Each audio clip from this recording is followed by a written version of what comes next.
ఇంతకంటే చావటం మేలు, నరకానికి వెళ్ళటం మేలు అని మనం అనుకుంటూ ఉంటే, వెళ్ళు మను వెళ్ళు. నువ్వు చచ్చి నరకానికి వెళ్ళాలి.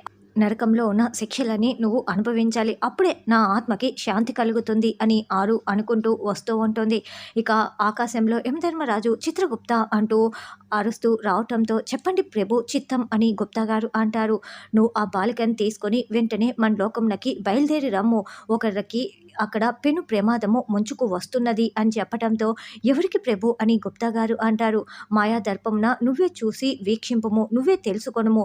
నువ్వు కనుక ఆ బాలికను తీసుకురావటం లేటు అయితే అది సృష్టి ధర్మమునకు ప్రకృతికి విరుద్ధము అయిపోతుంది.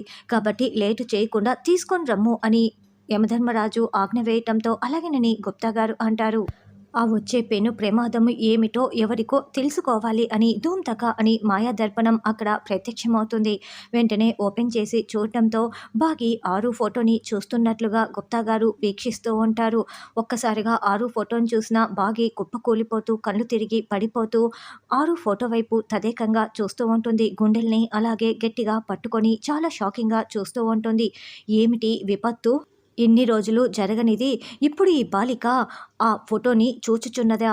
భాగమతి కనుక ఆ బాలిక ఫోటో చూచినచో ఎలాంటి పెను ప్రమాదము సంభవించును? భాగమతి తన పతిదేవునితో సంతోషంగా ఉన్న ఈ సమయమున ఇప్పుడు ఈ ఫోటో చూచినచో ఏమగునో, ఏమి జరగబోవుచున్నదో అని గుప్తా గారు చాలా కంగారు పడుతూ ఉంటారు.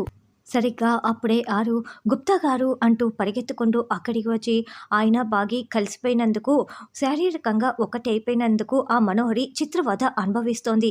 చేతికి గాయమైనా కూడా అస్సలు ఆగట్లేదు. చాలా బాధపడుతోంది. అది అలాగే బాధపడాలి. నాకు కూడా కావాల్సింది అదే కదా అని ఆరు చాలా చాలా సంతోషంగా చెప్తూ నవ్వుతూ ఉంటుంది. ఈ బాలికకి అసలు నిజం తెలిసినచో ఎలాంటి చిత్రవద అనుభవించునో, తాను చనిపోయిందన్న విషయం తన సహోదరికి తెలిస్తే ఈ బాలిక ఏమైపోతుంది? అయినా ఆ మనోహరి బాధ అణువంత మాత్రమే.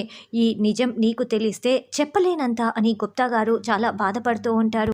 ఓ కాలమా, నీకసలు కనికరమే లేదా అని గుప్తా గారు అనుకుంటూ ఉంటే, గుప్తా గారు నేను ఇంత సంతోషంగా శుభవార్తలు చెప్తూ ఉంటే మీరేంటి అలా ఉన్నారు?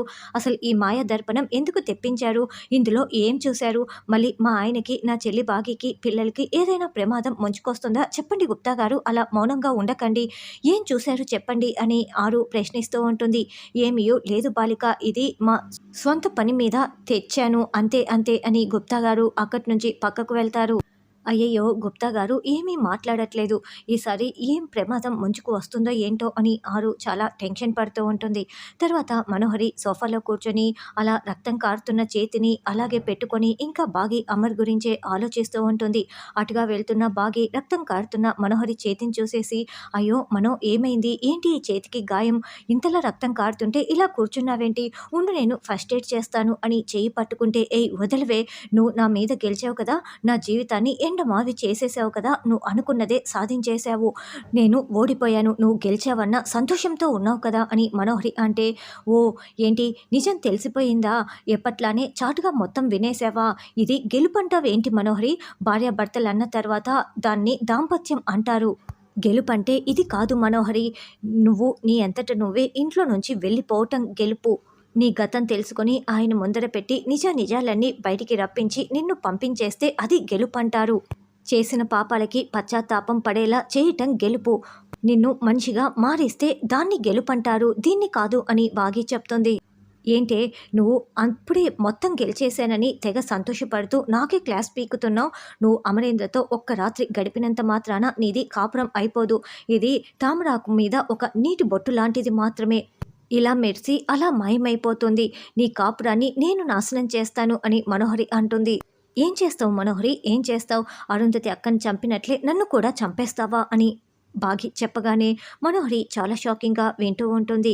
ఏంటి ఆరు అక్కని నువ్వే చంపావని నాకు డౌట్ మాత్రమే ఉంది. అది కన్ఫర్మ్ అయిన రోజున నువ్వు ఇలా నా ముందు నిల్చోవు.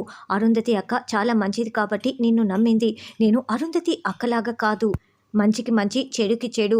నేను కనుక తలుచుకుంటే నేను ఏదైనా చేస్తాను అని బాగి అంటుంటే, ఏం చేస్తావే, ఏం చేస్తావు అని మనోహరి అంటుంది.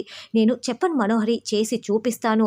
నేను కనుక నిజాలన్నీ తెలుసుకొని నీ కుట్రల్ని బయట పెట్టానా, ఆ రోజు నీకంటే నేను చెడ్డదాన్ని అయిపోతాను. నిన్ను అస్సలు వదిలిపెట్టను అని బాగి వేలు చూపిస్తూ వార్నింగ్ ఇస్తూ ఉంటుంది. ఏం చేస్తావే ఏం చేస్తావు? నువ్వు నా గతం గురించి అస్సలు తెలుసుకోలేవు. నా గతాన్ని మొత్తం సమాధి చేసి ఆ సమాధిలో నుంచి పుట్టుకు వచ్చిన పిశాచి నేను. నువ్వు నన్ను ఏమీ చేయలేవు అని మనోహరి వార్నింగ్ ఇస్తూ ఉంటే, అలాగే అనుకో, మళ్ళీ నిన్ను ఆ సమాధిలోకే పంపించకపోతే నా పేరు భాగినే కాదు అని భాగి ఛాలెంజ్ చేస్తుంది.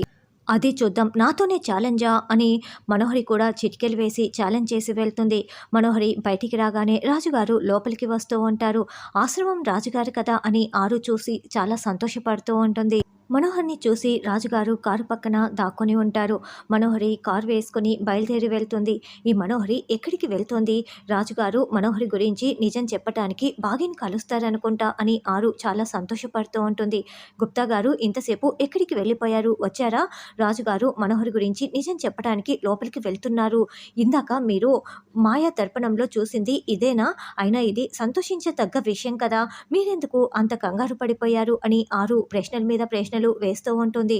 అంతమయ్యేది మనోహరి కథ కాదు బాలిక, నీ కథ అంతమవుతోంది అని గుప్తా గారు మనసులో అనుకుంటూ ఉంటారు. రాజుగారు లోపలికి రాగానే పిల్లలు ఉంటారు. పాప నీకు ఎలా ఉంది? ఆశ్రమంలో పిల్లలందరూ కూడా నీకోసం ప్రేయర్ చేశారు తెలుసా అని రాజుగారు చెప్తుంటే, నేనిప్పుడు బాగానే ఉన్నాను తాతయ్య అని అంజు చెప్తుంది. బాగి మేడం ఉన్నారా అని పిలవటంతో అప్పుడే బాగి అక్కడికి వస్తుంది. ఏంటి ఇలా వచ్చారని బాగి అడగటంతో, సరస్వతి మేడం మీతో పర్సనల్గా మాట్లాడాలి, ఒకసారి ఆశ్రమానికి వస్తారా అని అడగటంతో, ఇప్పుడు కాదు రాజుగారు, తర్వాత వస్తాను, అంజుని చూసుకోవటానికి ఎవరూ లేరు అని బాగి చెప్పడంతో, నేను బాగానే ఉన్నాను కదా మిస్సమ్మ, నువ్వు వెళ్ళిరా అని అంజు అంటుంది. నేను జాగ్రత్తగా చూసుకుంటాను అని అమ్ముతో సహా ఆనంద్, ఆకాష్ కూడా చెప్పడంతో, సరే జాగ్రత్త, డాడీ వస్తే నేను ఆశ్రమానికి వెళ్ళానని చెప్పండి అని బాగి బయటికి వస్తుంది. ఆరు అక్కడే నిలబడి ఉండటంతో, అక్క నేను ఆశ్రమానికి వెళ్తున్నాను, మీరు పిల్లల్ని కాస్త జాగ్రత్తగా చూసుకోండి అక్క అని చెప్పడంతో, అలాగేనని ఆరు అంటుంది. గుప్తా గారు ఇప్పుడు ఆశ్రమానికి వెళ్ళగానే బాగికి నిజం తెలుస్తుంది, అప్పుడు మనోహరికి అప్ అండ్ డౌన్ అయిపోతుంది అని ఆరు చాలా సంతోషపడుతూ ఉంటుంది. ఒక్క క్యాబ్ కూడా బుక్ కావట్లేదే అని బాగి అనుకుంటూ ఉంటే, మిస్సమ్మ ఎక్కడ ఉంది అని రాథోడ్ ఫోన్ కాల్ చేస్తాడు. నేను ఆశ్రమానికి వెళ్తున్నాను రాథోడ్, ఒక్క క్యాబ్ కూడా బుక్ కావట్లేదు, ఆయనేమో బయటికి వెళ్ళారు అని బాగి చెప్పడంతో, మిస్సమ్మ క్యాబ్ ఎందుకు, నేను ఇప్పుడే అక్కడికి వస్తాను, దగ్గరలోనే ఉన్నాను, నేనే మిమ్మల్ని డ్రాప్ చేస్తాను అని చెప్పడంతో, సరే అలాగే త్వరగా వచ్చేసేయి రాథోడ్ అని బాగి అంటుంది. అయితే ఈరోజు మనకు అన్ని నిజాలు తెలియపోతున్నాయి మిస్సమ్మ, చాలా సంతోషం అని రాథోడ్ చెప్తాడు. ఇక మనోహరి కార్ డ్రైవింగ్ చేసుకుంటూ వెళ్తూ బాకీ మాట్లాడిన మాటలన్నింటినీ గుర్తు చేసుకుంటూ ఉంటుంది. అయితే కారులో వస్తున్నప్పుడు కార్ పక్కన దాక్కున్న రాజుగారిని మనోహరి ఆల్రెడీ గమనించేసి ఉంటుంది. అతను వాటిన్ మనిషే అంటే బాగికి నిజం చెప్పడానికి వచ్చాడా? నో నో నో, అలా జరగకూడదు, వెంటనే ఆపాలి అని మళ్ళీ కార్ని ఇంటి దగ్గరికే తిప్పేస్తుంది. అలా ఇంటికే మళ్ళీ బయలుదేరి వస్తూ ఉంటుంది. ఇక రాతో రావటంతో బాగి ఒకతే కారు ఎక్కి ఉంటుంది. అంటే రాజుగారు ఒకరే ముందే బయలుదేరి వెళ్ళి ఉంటారు. ఇక గుప్తా గారు అయితే బాగి ఆరు ఫోటోని చూడడం, ఆ సంఘటనని పదే పదే గుర్తు చేసుకుంటూ, పెను ప్రమాదం అని యమధర్మరాజు చెప్పిన మాటల్ని గుర్తు చేసుకుంటూ ఇక ఆరుని తీసుకువెళ్దామని రెడీ అయిపోతూ ఉంటాడు.